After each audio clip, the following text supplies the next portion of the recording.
everybody. Welcome back to Catchupalooza. My name is Zee Garcia. I'm Chris Yee. I'm Mike DiLisio. I'm Camilla Cleghorn. And today we are catching up these two right here on The Others that neither one of them have played. I've played a decent amount, and Mike, you've played before. Yeah, a few times. Maybe not as much as you, but quite a bit. And so we played recently and, again, introduced the game.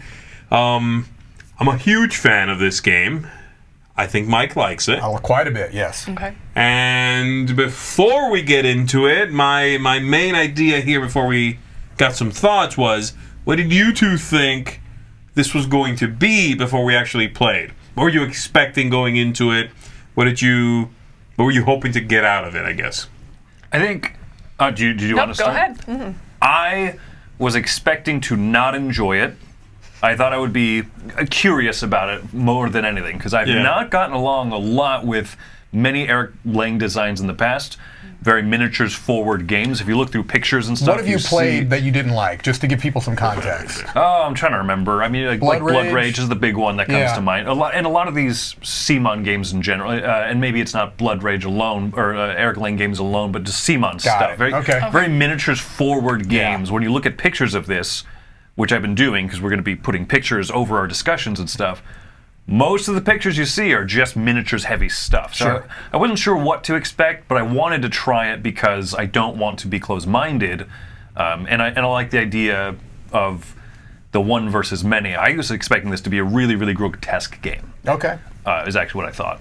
Okay, so you knew one versus many, grotesque. Yeah, so I think I'm probably opposite of you. I got into this because I made a comment. I've never played a one versus many game. I'm really skeptical of them. I don't see it, just in my mind, I can't wrap around it would work. Mm-hmm. You know, one's going to be overpowered, or it's going to be boring for the person that's one sitting there just waiting their turn. You know, I was very, very skeptical about this, and so you brought it up. But opposite of Chris, I talked about the experience of games, right? I love the miniatures, I love the fighting, I love the difficult decisions, and that kind of stuff. So I went into this skeptical, but very intrigued and hopeful that it would be a one versus many that gave us that experience, you know, and would be able to be well balanced and be big and fun and interesting decisions, but also not feel completely destroying to one side. Right, you know? Not like, a total lack of hope. Right. Maybe skeptical is a good word, right? Not like I never go into a game thinking, oh, I'm gonna hate this, but just skeptical. Right. Yeah, I was definitely hesitant. Like, all right. You were talking about miniatures heavy, sort of miniatures forward kind of game, and there's certainly miniatures in this. There's plenty of them, and you can buy a whole lot more of them. But the game, to me, and I'll get your takes on this, feels like a nice mix between, thematic, miniatures, beasties, kind of stuff, and managing your turn as you would in a resource management kind of game. You're being careful with your resources, expending them thoughtfully. And that's what I like, actually, very much about this game. It's a mix of those two things. Yeah, Would you agree with that? I would agree. And you mentioned the designer, Eric Lang. I do think that that's something that is probably a carryover in a lot of his designs. I do think that they kind of walk that line, of being, we've probably heard this hybrid before. I consider this to be a hybrid game. I really do. I consider this to be as much Euro as it is, thematic in my mind. Yeah. What did you think of that, the balance between those things? I think... Was that right? Did it feel... I think it was really right, yes. Because, again, I like those miniatures. I like them big. I like kind of that grotesque nature. I like the whole atmosphere that a board can build. But I want a game there, too. You know, I don't want... Well, obviously, I'm going to do this. This is the only choice to make. You're just letting the game play itself, almost. Right, you don't want to be a dumb game. Right, and hiding behind the miniatures or the cool factor of it. And I definitely did not feel it in that at all. I thought it was a great balance. The miniatures weren't in the way. They were well integrated. They fit the board. They fit the theme. They fit the landscape. But they were also, so they're functional, I guess. But then there was good decisions to make with them as well. Chris, I felt like I felt like I was playing the game. Yeah. It's not the miniature game. I was just part of. I was actually playing the game, making those decisions, and controlling the miniatures, if that makes sense. Yeah. I was just going to say, you're probably the biggest pure Euro player at the table here. Right. What were your thoughts on the mixture of that?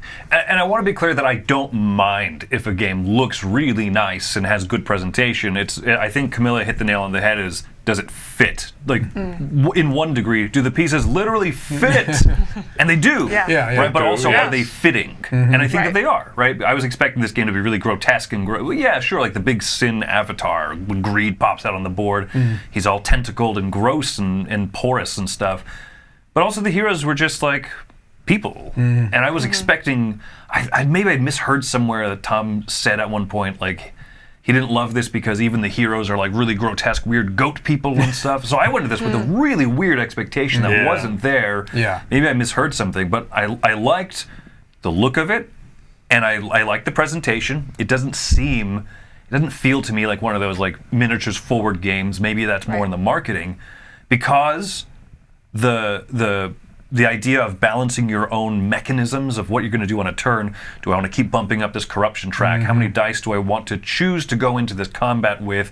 What type of stuff what type of stuff we're going to focus on? Objective things, putting out fires. There's a lot of good mechanical stuff happening in the game that's engaging, even for a boring, pure Euro player like myself. I agree with that part. You can get rid of the quotes. That's right. Boring, dry Euro player. That's right. Handsome as all get out, though, like Chris. Okay, well, there you go. Yeah, I agree. And then one of the big things that I've heard come out of just the chatter of when this game kind of dropped and the build-up there, and it's not a particularly popular game. I should go ahead and put that out there now. Was that the game felt, to many people, not balanced. This idea of like, oh man, by the second, by the last half or the final third of the game, the Sins player, the one versus the many, is rolling buckets of dice and just will completely obliterate you. That's true, yes. But the Sins guys don't have built-in defense. They have to roll it. I mean, they don't roll it, actually. They have what it is, and that's it. Whereas the good guys have some and can roll more of it. And you need to take that corruption. Yeah, absolutely. That voluntary corruption, right? Yes. You gotta build that up so that you can match them, kind of go toe-to-toe. If you are treating the characters in this game as anything but a resource as well, you've got 7 of them. Right, that's exactly right. Can't treat them too precious. Yeah, if you got to go through them, right? There are. Anytime I see somebody say, oh, this game was too difficult, we lost to the Sin player, and then I look over to the side and they have 2 untouched characters, I'm like, no, that's not it. You misplayed something. That scenario wouldn't actually come up. They get killed and taken. But they were kind of like not going into the fight. You're sort of holding back, hoping that the longer it goes, the better it gets for you. It's the exact opposite. The Sins player is going to get stronger, so you gotta sort of, bull rush them. But I think I like that. I guess on that point, I think I like that the Sins and the humans have such a different, I guess maybe game arc to it. I mean, the Sin gets stronger as it goes. Very slowly, but yes. Very slowly. And then the humans, they kind of have this waxing and waning as they, take corruption and get really strong, and maybe you'll use them, and then they die off and you start back over. So I like that they have very different paces, but then the humans, because if you have multiple humans, one can be really strong. Hey, we're going to use you fight. We're going to have you fight this, and then you go take care of this objective so that you can get that little corruption to be stronger. So you can really play off each other because there's multiple of the humans. And so I think that's really an interesting dynamic, is that they are very different in how they build up and get stronger as they go. Yeah. In the same game. That's the really two neat. halves are pretty different. I mean, the cadence of the two halves is very different. Cadence, that's a good word for it. Yeah, and one of my favorite aspects of this game, no matter which side you're playing, is the way that the Sins player kind of works with those reaction cards. Yeah. To me, that's really, really smart, and it creates a natural tension around the table for the faith, the good guy, so to speak. Right. Now, you played as the Sin player in this game that kind of led to this video. How did you feel with those reaction cards? I mean, do you feel like that they were impactful enough? Because I can tell you, when I'm playing on the opposite side, I'm scared to death every time a sin card or one of those sin cards comes out. Right. Yeah, absolutely. I really like that because that's that little bit of hidden information that I have. You know, everything else is out on a track and you can kind of see everything, but that's that little bit of hidden information where I'm waiting for a moment. And it might not come for 2 or 3 rounds, you know, but I'm waiting for that. And I really did. I remember when we first began in the game, I was like, how do I get more? Where do I get more? Yeah. And Zee was like, just, you don't get very many. I was like, well, what happens if I go through all the decks? He's like, you're not going to go through all the deck, you know? So I was really wanting to overplay them because they were so powerful. So again, back into that, they are so powerful that you do kind of pace them out. So it gives you very impactful moments with bringing back in that strategy, making sure you're using them, and also setting yourself up on the board. Okay, it's almost end of round. I need to have this room clear, this or that, so that I can get more. Right. You know, so again, back to that strategy. It's got the miniatures and it's big, but you're constantly thinking of this. So I really think that they are a great balance of difficult to get, but very impactful and. I don't want to say game changing, but definitely game impacting. You know, I mean, they can be. Yeah. It's that threat of having it. It's just as important as playing it sometimes. And I think as the human character, the faith character, however you want to say it, what I love is that we got wrecked by Camilla, right? And part of it was that we weren't working towards the main objective for our team as well as we could have, because hey, there's fires to put it. Literal fires, right? There's not literal fires, but okay. Okay, well, in-game literal fires. Because we can make that happen. Ms. Pedantic. Not to this. But then there's also, I want to go to these spots and block up your ability to draw those cards. And if you're doing all that stuff really well, but not focusing on the objective, you'll time out. You'll time out. That's when the sin player grabs their bucket of dice and says, "Oh, I destroyed you." Weird. Right. You know, this game is shorter than people expect it to be. Yes. This game is a 90-minute game if everything's going correctly. Right. If you are on mission, you're on task. The Sins player is playing you toe to toe. One of you two will win in 90 minutes. It's pretty much right. You know, I've had this game come down to the wire. Where it's like the final encounter. Let's see what happens with this final encounter, because both sides were so toe-to-toe. So when people say, oh, it doesn't feel balanced one way or the other, I disagree. I think it's a very tight game. You just have to... There's no dilly-dallying in this game. Gets in, does its thing, gets back out. Right. So and to that, right, we got destroyed, the faith players, but it was on us. Like I looked at it immediately. Right? We knew we had not set ourselves up well for the final goal. Right. Yeah. I mean, so back to the time. We played in what, 2 hours? Yeah, like I want to say, two and three people didn't know how to play. Right. You know, 1 Sins and then 2 humans. So again, even with the teach, it's yes, it has those thinky decisions, but the strategy a lot of that, what do you call it? The crunchiness comes from those decisions, not because it's so rules heavy or definitely clinky. not rules you know, heavy. it's so. All right. Well, it sounds like you both enjoyed it then. I enjoyed it a lot. Also, the 5th player in our game was Wendy, right? And she and I are both the dry Euro people, and she was also impressed with us too. It's kind of the same excitement of, I don't know, the first time that you play something like Dead of Winter, right? But I could see how this one would have a little more staying power with, I don't know, just little things like the excitement of the exploding dice and just kind of how that can kind of change a battle unexpectedly. It's not that rote. The theme comes out.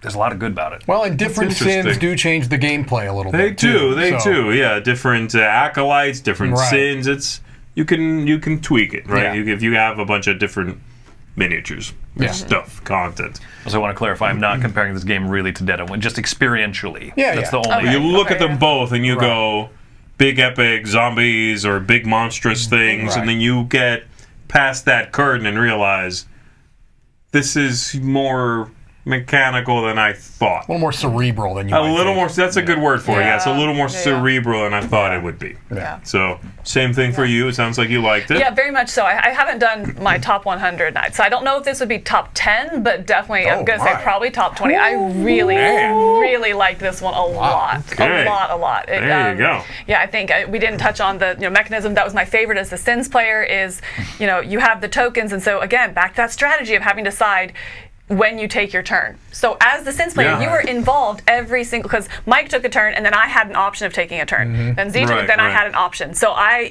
as the one, you have chances every time. But you're also limited. Gotta pick your moment to kick them while they're down. You gotta kick them while they're down. You're alone and there's all these monsters near you. I get a turn. There you go. Exactly. And so I really liked that. You're heavily involved the whole time. There's a lot of strategy, difficult decisions, but always something to do. I really, really enjoyed this game a lot. Well, top 20, none of us are going to be able to top that right now. So we're going to... Well, I do want to address... Oh, he's going to try and top it? I want to pre-address... Okay, here we go. Top criticism. All right, top challenge 5. accepted. I want to pre-address a criticism that's going to come our way. Okay. Sometimes we spend a video like this talking about a game that's out of print or not easy to find or anything like that. But it's worth talking about these games still, because these are fun and good games that maybe you, like us, haven't got the chance to play. And we're not saying, all right, go buy this now for inflated prices. You can do what we did and find someone who knows the game and play it. Right. Not everything is for the sake of go buy the game. And I haven't done the research, but to Zee's point, it was not an overwhelming success. I think you can probably find this on the secondary market at reasonable prices. That's my guess. This has been on sale as of even 2 months ago. I know it's been on sale, sealed, from reputable online sellers Oh, really? for like $50 or $60. Right. This game is not rare. It's the opposite of that. This one generally gets overlooked, which is, I think, partly why I like championing it. Sure. Because it's sort of, a little criminal to see it go overlooked. Well, and if it's available, all the better. My apologies. I redact everything I've said this entire video. I agree with that. That's just implied, Chris. Yeah. So there you go, everybody. That is our Catchupalooza for The Others. Thanks very much for tuning in. Let us know in the comments below, of course, if you like it, if you've played it, if you agree with us, disagree with us, especially Chris. And that's going to do it. We'll see you on the next one. My name is Zee Garcia. I'm Chris Yee. I'm Mike DiLisio. And I'm Camilla Cleghorn. Enjoy fighting beasties. Whoa.